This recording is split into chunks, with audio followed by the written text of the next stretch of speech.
Bonjour et bienvenue dans le Lab Santé, le rendez-vous à ne pas manquer des acteurs de la santé.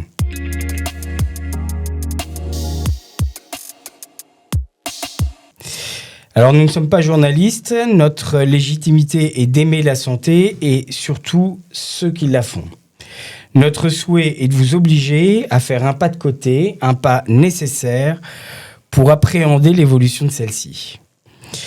Aujourd'hui, nous avons le plaisir de recevoir Aurélien Lambert, responsable du département d'oncologie médicale à l'ICL, l'Institut de cancérologie de Lorraine, oncologue, cofondateur de PandaLab, lauréat des trophées de l'innovation Unicancer à seulement 31 ans.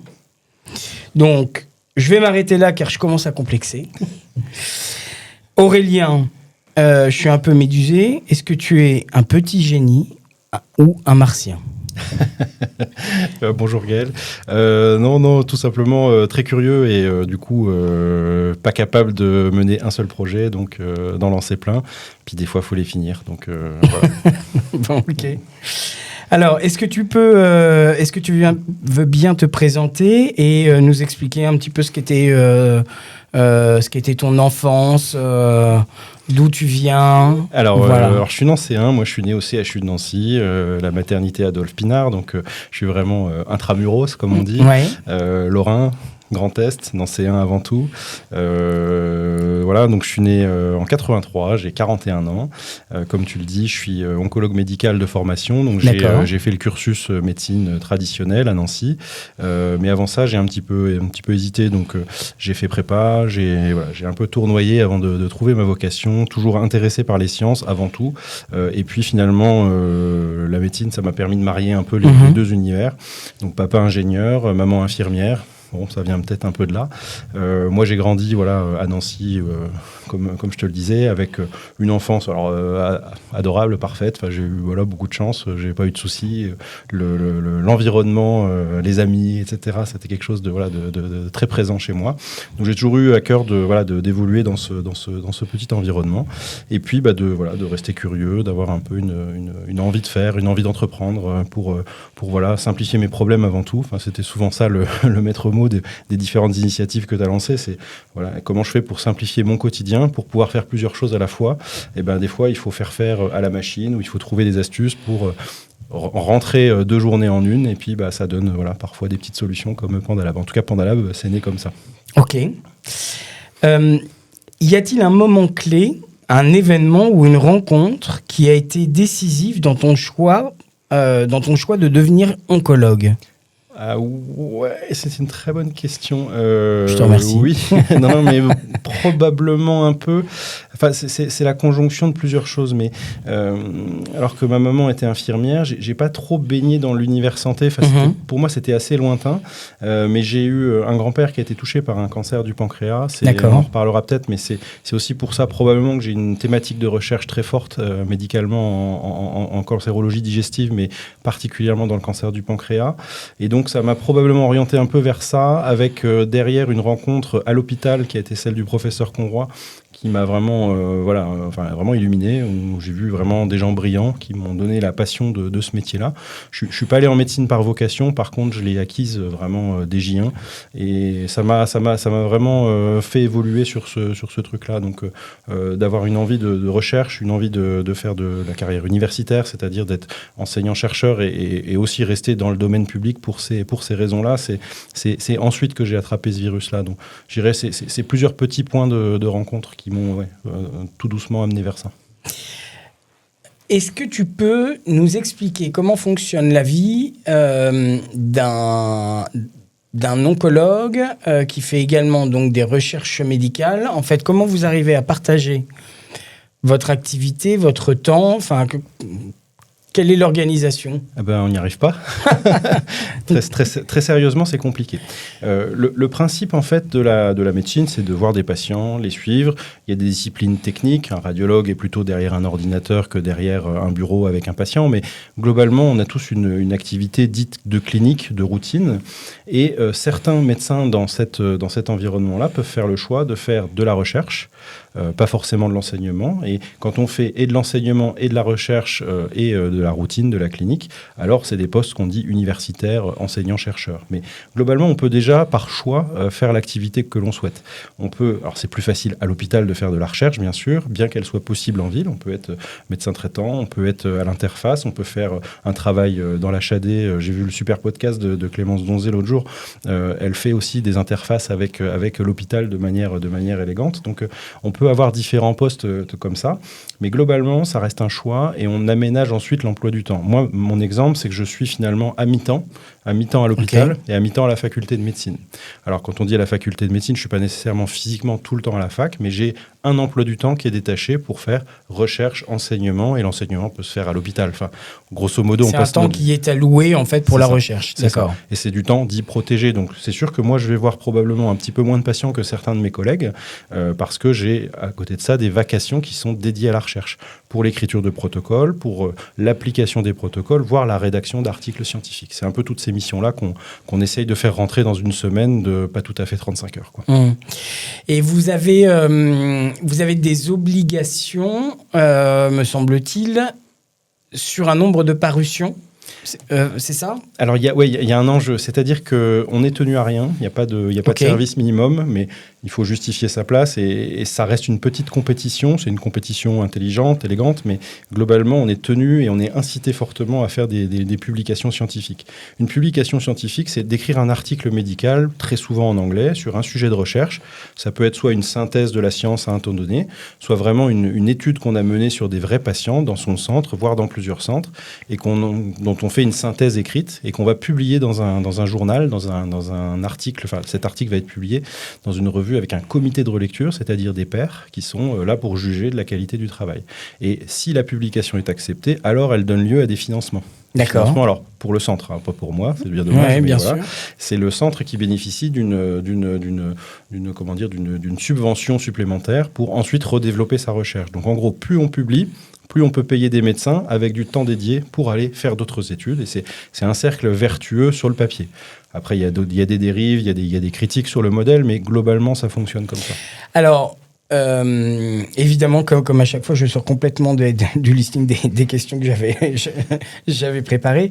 Je crois savoir que l'Institut cancérologique, l'Institut cancéro de Nancy, l'ICL, a été classé 3e meilleur centre de cancéro d'oncologie de France.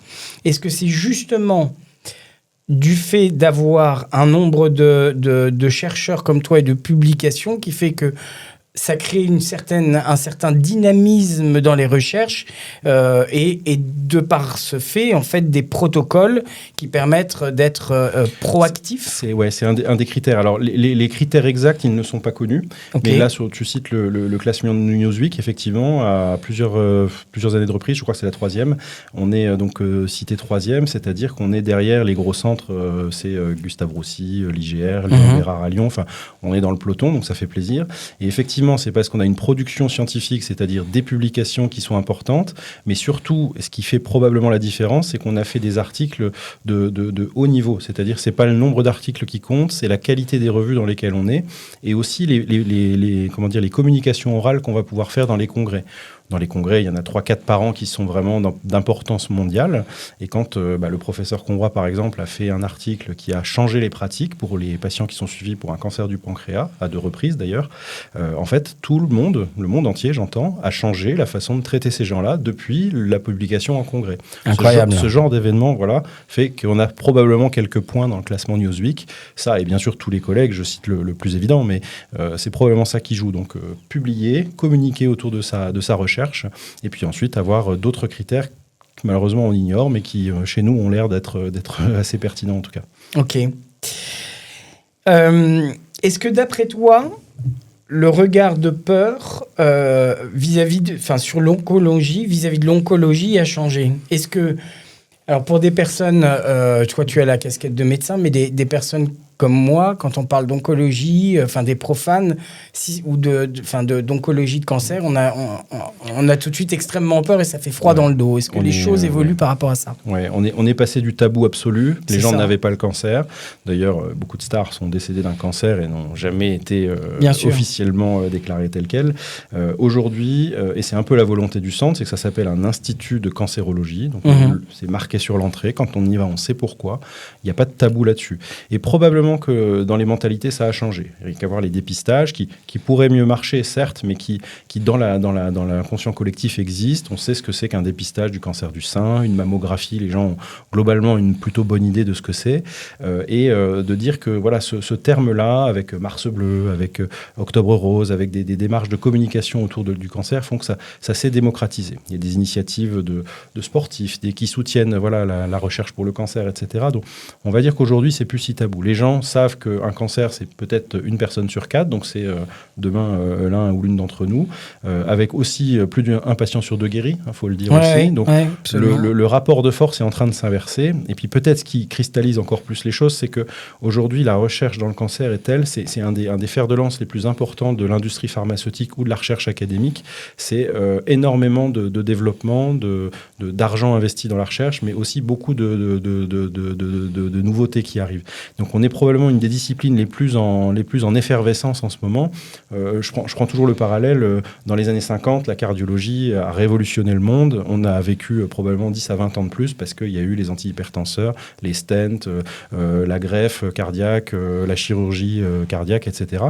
Et donc ce genre de révolution impacte la société grandement. Et ben nous, on est, je pense, au début de ce truc-là, on est peut-être à 10% du chemin ou 1% du chemin qu'on va mener sur le cancer.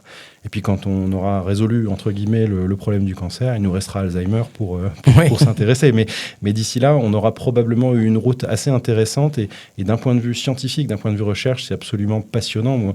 Mon rêve, moi, c'est de pouvoir guérir certains cancers avant ma retraite, quoi. Et ben ça, c'est permis un peu parce que le cancer n'est plus si tabou. Et pour reboucler avec ta question, c'est de dire qu'aujourd'hui, le fait d'en parler probablement facilite la guérison des gens directement. Parce que recherche, parce que prise en charge précoce, parce que amélioration en tout genre. Donc c'est quelque chose qui a évolué, à mon avis, dans le bon sens. Je ne crois pas qu'il y ait de tabou. Il y a beaucoup de gens qui en parlent maintenant de leur cancer. Le ministre le disait la semaine dernière, l'ancien ministre de la Santé, Aurélien Rousseau, a confié être lui-même en train de subir ou d'avoir subi un traitement là, cette année de cancer. Donc c'est des choses qui passent. Alors plutôt toi maintenant à titre personnel, puisque la médecine et en particulier l'oncologie peut être exigeante émotionnellement. Comment gères-tu cette charge? Où trouves-tu l'énergie pour continuer à innover, à avancer? Parce que je suppose qu'il doit y avoir des périodes extrêmement dures aussi psychologiquement. Comment tu fais pour gérer ça? Je sais pas, c'est encore une bonne question. Il y a de tout. Il y a déjà très simplement le fait qu'on s'habitue à tout et tout s'apprend.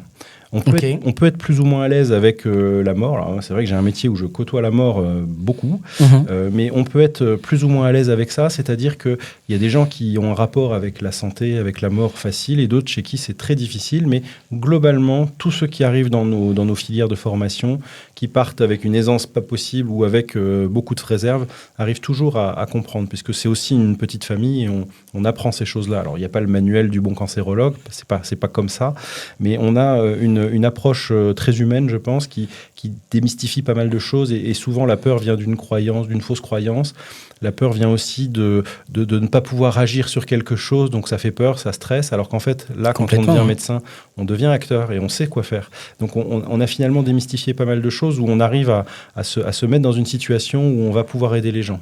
Parfois, l'issue est fatale, on le sait d'avance, on le partage bien sûr avec le patient, mais ça veut dire qu'on a aussi un chemin qui est lisible et qui permet de dédramatiser un petit peu ça, ce qui facilite probablement un peu les choses. Alors, te dire moi comment j'ai abordé ça, probablement que c'est pas quelque chose qui me posait beaucoup de soucis. En tout cas, j'ai jamais eu à lutter pour pouvoir accepter ce métier.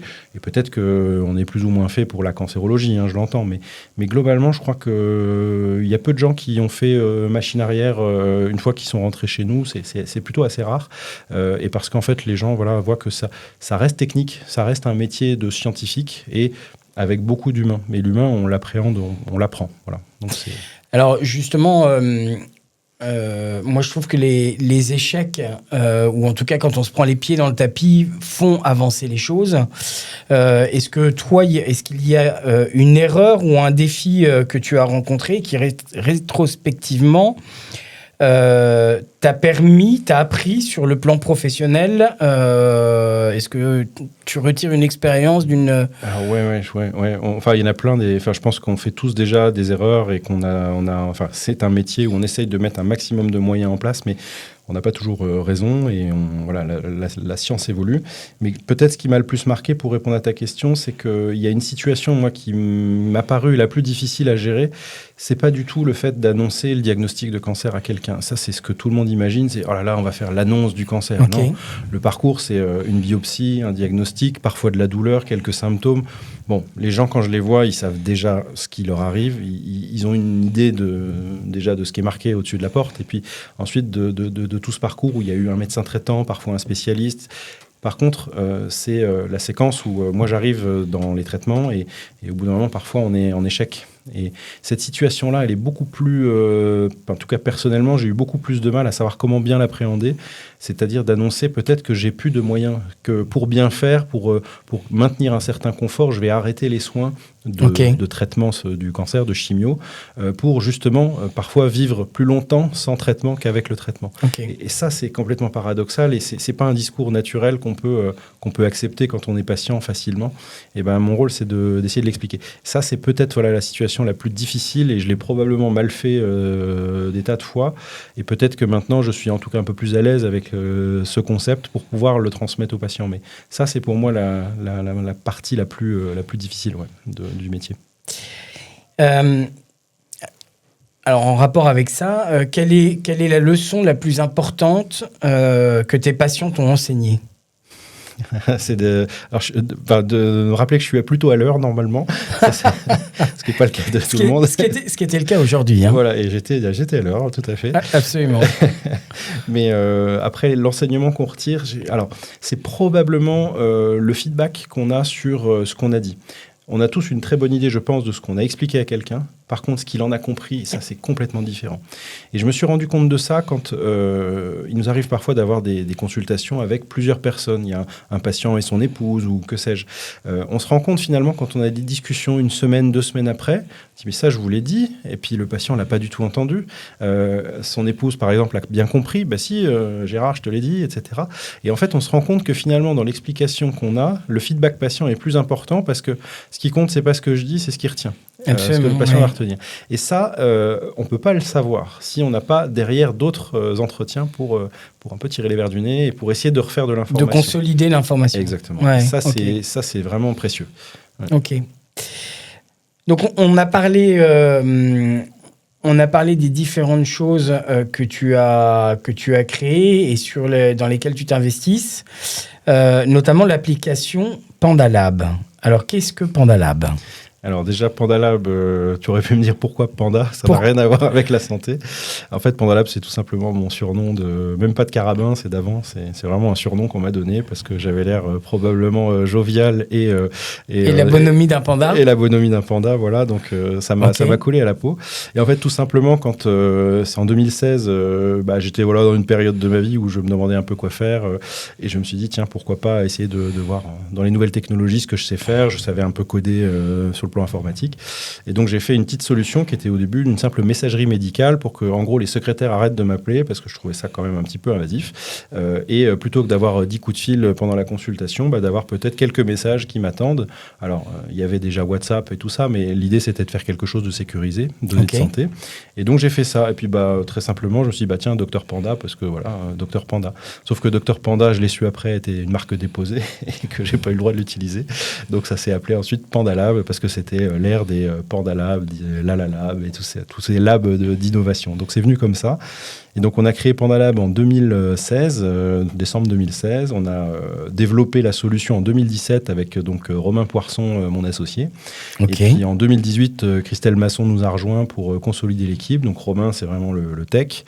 Christelle, c'est vraiment business. Et moi, je suis la partie médicale de l'aventure. Et en fait, ce triumvirat comme ça, on a commercialisé une solution qui était une petite messagerie médicale pratique pour un service et qui est devenue aujourd'hui une trousse à outils géante avec téléexpertise, téléconsultation, suivi de parcours patient, d'adressage évidemment. Enfin, on a toute une gamme de solutions. Ça va de la prescription, nous permettre de créer des protocoles d'accompagnement de chimiothérapie, de liens avec les prestataires de santé. Enfin, on en a fait un univers complet pour que chaque situation ou presque qu'on peut rencontrer à l'hôpital puisse être adressée par un de nos modules et éventuellement même un hôpital ou un exercice libéral, un praticien qui a déjà des solutions. On va se coupler à lui pour garder ces solutions en place, ajouter les notes. Enfin, on essaie d'avoir une démarche, comme je dis toujours, faire vraiment du sur-mesure avec du prêt-à-porter, quoi. Et on essaie comme ça de combler les besoins qui peuvent l'être. Toujours sécurisé, bien sûr. Ça, c'est vraiment notre... on est une boîte tech avant tout. On est une medtech et on n'est pas autre chose, quoi. C'est Pandalab, c'est 18 développeurs, une équipe business de 5 personnes, donc c'est beaucoup orienté tech. L'intelligence artificielle, on en entend parler à tour de bras. On sait qu'on connaît un bouleversement, une révolution actuellement avec l'IA. Est-ce que c'est quelque chose que vous utilisez dans l'oncologie? Est-ce que c'est quelque chose est-ce que vous utilisez l'IA dans la solution Pandalab? Est-ce que tu peux nous faire un petit topo sur l'IA? Ouais, l'IA, en fait, c'est une vraie révolution. C'est probablement quelque chose qui va pulvériser nos métiers de manière grandiose. Et pour le mieux, je l'espère, mais qui va avoir un impact fort. Dans Pandalab, on ne l'utilise pas directement, parce que Pandalab, on a voulu consolider la partie sécurité de la solution. Et donc, on aura des applicatifs comme beaucoup, mais l'idée était déjà de proposer un socle de sécurisation. Et derrière, effectivement, on réfléchit à d'autres solutions. Mais si je prends l'exemple de l'oncologie, en gros, l'intelligence artificielle, ça existe depuis les années 50, intellectuellement. Les premiers ordinateurs avaient déjà des concepts d'intelligence artificielle. Moi, je retiens souvent la date de 97. 97, c'est IBM, Deep Blue qui bat Garry Kasparov aux échecs. C'est vrai, oui. Moi, c'est la première façon d'avoir du machine learning, c'est-à-dire de l'apprentissage machine qui nous emmène vers un modèle qui peut battre un humain aux échecs. Et puis après, il y en a eu plein d'autres. Il y a eu AlphaGo pour le jeu de Go, etc. Donc des prouesses. Mais ce qui a changé les choses, je pense, c'est 2022, lancement de ChatGPT avec la société OpenAI. OpenAI qui est très affilié Microsoft, on va dire, mais disons, voilà, les GAFAM se lancent dans la course à l'IA. Enfin, ils sont lancés depuis longtemps, mais on a les applicatifs qui arrivent. Et là, ça a changé les choses. Pourquoi ? Parce que l'IA dite générative, on s'est mis à avoir la main dessus. Avant, c'était un concept avec aussi des limites techniques de puissance de calcul qui étaient un peu restreintes. Aujourd'hui, on arrive avec très peu de choses, avec une tablette, un ordinateur, à faire tourner des modèles qui sont très puissants. Et à la différence près, c'est que là, le prompt, c'est toi qui l'as, c'est moi qui l'ai.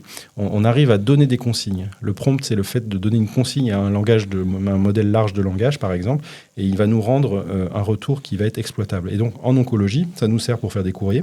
Par exemple, de dire, je fais une synthèse de consultation. Je peux aujourd'hui faire utilisation d'une IA ambiante. J'enregistre la consultation avec l'accord du patient, bien sûr, sur lequel je vais avoir un transcrit complet de la conversation. Ce transcrit va être généré dans un modèle de langage qui va me permettre d'avoir une synthèse adaptée à la situation.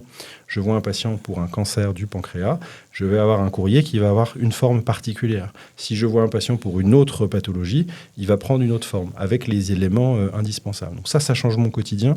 Et de manière très simple, ça change mon quotidien. C'est qu'avant, il me fallait 45 minutes, en gros, pour faire une première consultation d'approche, d'évaluation, avec probablement 15-20 minutes à pianoter sur l'ordi, où on ne regarde pas le patient, on n'est pas dans une interaction importante. Là, en 30 minutes, je fais plus, c'est-à-dire j'ai 30 minutes, dont 29 avec le patient en interaction. Je note rien dans l'ordi, et par contre, mon ordi est complètement rempli des bonnes données à la fin. Donc ça change mon quotidien. Je gagne un quart d'heure tous les 3 quarts d'heure, quoi. Donc en fait, c'est essentiellement sur des tâches administratives, rédactionnel sur lequel l'IA va t'apporter quelque chose. Parce que On entend souvent, alors je prends le cas par exemple des radiologues qui s'inquiètent en fait par la lecture des radiologies, par l'interprétation de l'IA des différentes radiologies, scanners, etc., des différentes images. Où là, effectivement, l'IA peut avoir remplacer la partie humaine et là effectivement toi finalement c'est uniquement un gain de temps qui va te permettre de passer plus de temps sur l'humain. En fait je pense qu'il faut partir du principe que tout ce qu'on sait faire on peut le déléguer à une IA. Ça, c'est assez facile. Tout ce qui est facile à faire. Et l'administratif, c'est quelque chose qui est souvent facile, mais chronophage. Je le fais pour une personne, pour 10 personnes, mais pas pour 120 par jour. Et ça, l'IA, elle est excellente pour ça. Mais c'est comme Excel. Hein. Excel nous a permis de faire des lignes de calcul, des tableurs de comptabilité, tout ça. On pouvait le faire à la main, mais la machine le fait mieux que nous. C'est exactement la même approche qu'il faut avoir, je pense, avec l'IA. Par contre, ce que tu dis est très vrai sur l'analyse d'image, par exemple. Moi, je travaille beaucoup en recherche sur la facilité qu'on a à automatiser les choses, c'est-à-dire que plus d'intervention humaine pour retrouver une donnée d'un scanner, par exemple. Et ben moi, je donne le scanner à manger à un outil d'IA et il va me donner la quantité de muscles nécessaires, visibles du patient. C'est-à-dire, il va me dire, en gros, le patient, il est musclé comme ça, en centimètres carrés. Et ben c'est intéressant parce que si au cours des traitements, cette masse musculaire augmente, ça veut dire que mon patient est peut-être en train de reprendre de la forme, alors que si ça baisse, peut-être que la chimio, elle est trop agressive ou que le patient, il est en train de progresser de sa maladie et j'ai peut-être intérêt à changer mon fusil d'épaule plus vite que prévu. Et bien ça, c'est l'IA qui me permet de le faire automatiquement. Ça me prendrait, je pense, 15-20 minutes à faire, à dessiner à la main, sans être forcément parfait d'ailleurs. On peut être humain et pas parfait. L'IA fait ça très bien. Et l'IA fait ça en 5 minutes sur 1000 dossiers. Donc l'économie d'échelle est exceptionnelle. Donc le radiologue, en fait, il a des bonnes raisons de s'inquiéter parce que ça, de toute façon, il ne peut pas le faire. Après, le radiologue, il a aussi beaucoup de travail, de plus en plus. Les patients, de toute façon, il y en a de plus en plus. On vit de plus en plus vieux, on traite de plus en plus de cancers, les gens vivent de plus en plus longtemps avec un cancer. Donc de toute façon, le travail, il en existe de plus en plus. Donc je pense que si l'IA nous libère du temps pour faire des choses à valeur ajoutée, le radiologue, par exemple, il va être radiologue interventionnel demain. Il va me permettre d'aller faire une biopsie plus facilement, d'aller mettre un cathéter plus facilement ou un stent. Je pense que le bénéfice pour le radiologue, il est présent. C'est-à-dire peut-être limiter la routine, confier la routine à une machine, bien sûr la valider derrière, mais ensuite avoir du temps pour faire des choses à forte valeur ajoutée. Pour l'instant, s'il faut poser un stent, je préfère que ce soit un radiologue ou un cardiologue entraîné qui le fasse, plutôt qu'un robot. Ouais. À 2h du mat', si j'ai un souci, je préfère qu'une IA lise ma radio, par contre. Ouais. Et donc, là, c'est l'interprétation de tes informations par rapport à la musculature de ton patient. Tu intègres ces informations-là dans un logiciel type ERP ou logiciel professionnel, c'est ça? Comment Alors non, il faut savoir qu'en médecine, on est bien loin d'avoir tous les logiciels qui seraient utiles à notre métier. Je pense qu'il faut raisonner sur le fait qu'on a à peu près 10 à 20 ans de retard sur certains process. Le fait d'avoir un peu les deux casquettes entrepreneuriales et médecine m'ont montré un peu le meilleur et le moins bon des deux mondes. Et en médecine, on est très en retard. Donc le ERP, comme tu dis, n'existe pas en médecine. D'accord. On a un dossier patient informatisé qui est absolument moche, pas pratique et ancien. Lourd. Et des solutions, il commence à en exister des plus attrayantes, plus pratiques, mais globalement, 99% des gens en France utilisent un DPI, un dossier patient informatisé, archaïque, quoi. En gros, on peut résumer les choses comme ça. Ça va vers le mieux, hein, toujours, mais voilà. C'est poussif. Voilà, c'est poussif. La question que tu poses après, c'est comment je mets des logiciels presque j'ai envie de dire de gestion de flux, c'est-à-dire oui, c'est ça. Ce qui s'utilise dans l'industrie pourrait être bénéfique. Alors je fais toujours l'analogie Amazon. Amazon, c'est bien, c'est pas bien, je sais pas, je suis pas là pour juger, mais Amazon a un mérite, ou Colissimo d'ailleurs, c'est de délivrer des choses rapidement.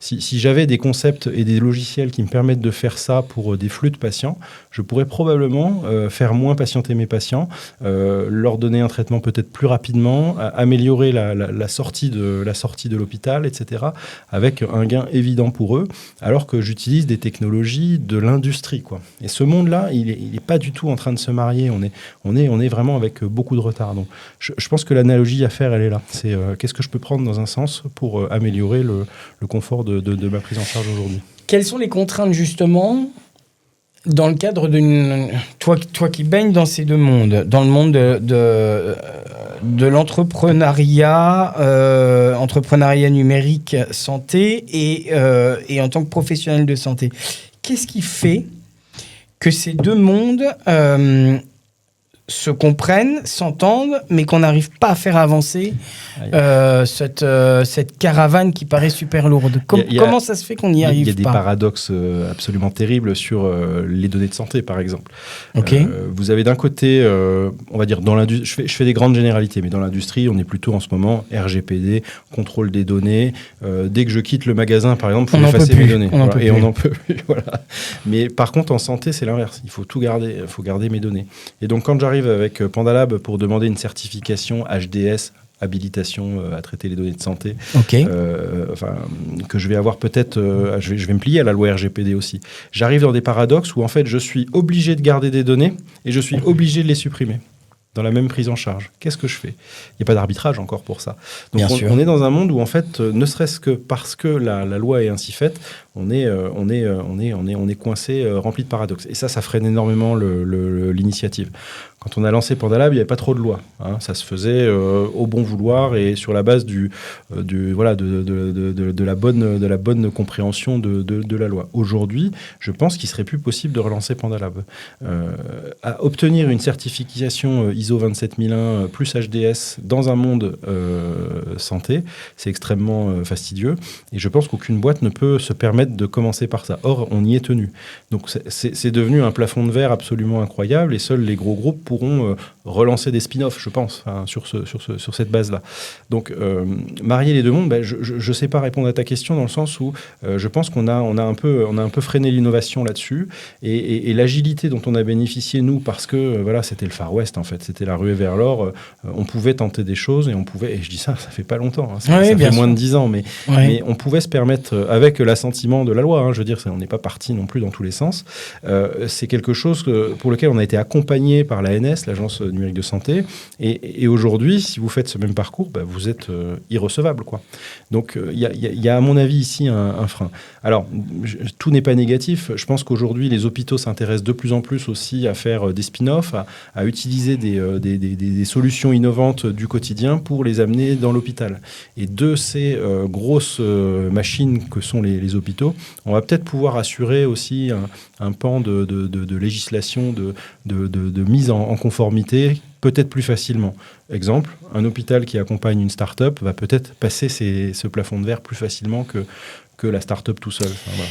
Alors, je profite de ce podcast pour bénéficier d'un conseil. Dans le cadre de Digilor Santé, je suis en train d'essayer d'obtenir une certification.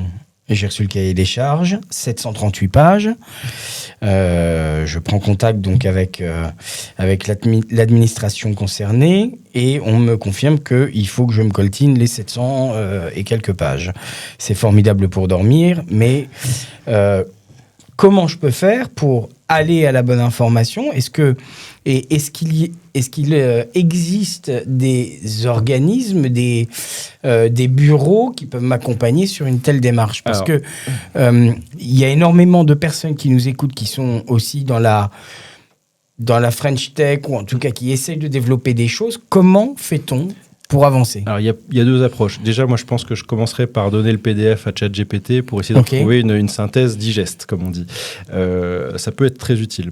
Ensuite, moi, j'ai beaucoup bossé avec des organismes dits classiques, mais comme l'AFNOR et tout ça, des accompagnements avec des gens fantastiques. Enfin, il y a des gens brillants dans le terreau industriel français et on a eu des très belles rencontres quand on a fait nos certifications. C'est des gens bien qui nous ont accompagnés. Tout ça, c'est du business, ça coûte cher, ça coûte très cher. Il faut le savoir, mais c'est pas impossible.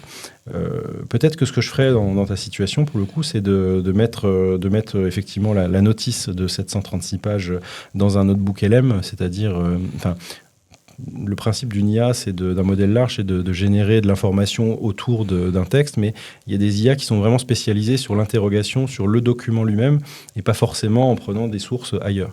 Et donc là, ce qui t'intéresserait, toi, c'est sur ce document-là, pas qu'il invente autre chose, d'avoir un peu les bons réflexes et les 10 commandements presque à suivre pour mener ta certification. Moi, je commencerai comme ça. Et ensuite, après, je pense que j'irai toquer sur un cabinet conseil pour aller sur ces certifs-là.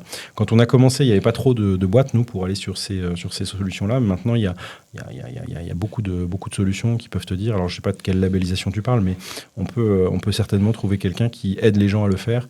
Et je pense que ce mix-là te permettra d'être déjà, toi, un peu informé et ensuite d'aller sur un conseil qui sera mieux reçu parce que tu seras déjà un peu plus aguerri sur la partie réglementaire, ce qui est vraiment parfois difficile.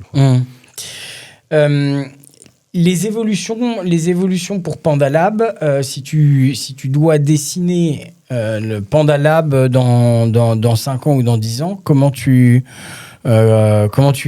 dessinerais Pandalab? Je pense que, alors, par définition, Pandalab doit exister dans un environnement socle, c'est-à-dire que c'est vraiment quelque chose qu'on a créé je pense, irréversible, intemporel. C'est-à-dire que toute solution numérique peut passer par Pandalab pour faire du lien et pour compléter un environnement. C'est le vecteur. Pour moi, c'est des tuyaux sécurisés, Pandalab. Et une messagerie n'est autre qu'un tuyau sécurisé avec 2 personnes qui discutent.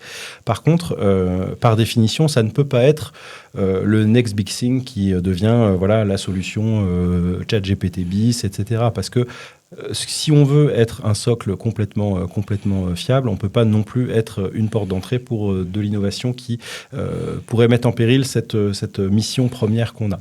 Donc je pense qu'autour de ça, il faut réfléchir à des spin-offs, c'est-à-dire qu'est-ce qu'on peut faire tourner autour d'un environnement comme Pandalab. Pandalab permet de tout connecter.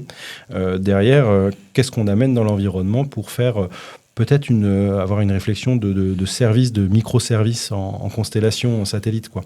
C'est un peu comme ça que je vois l'avenir alors pas que de Pandalab d'ailleurs, mais de l'environnement santé.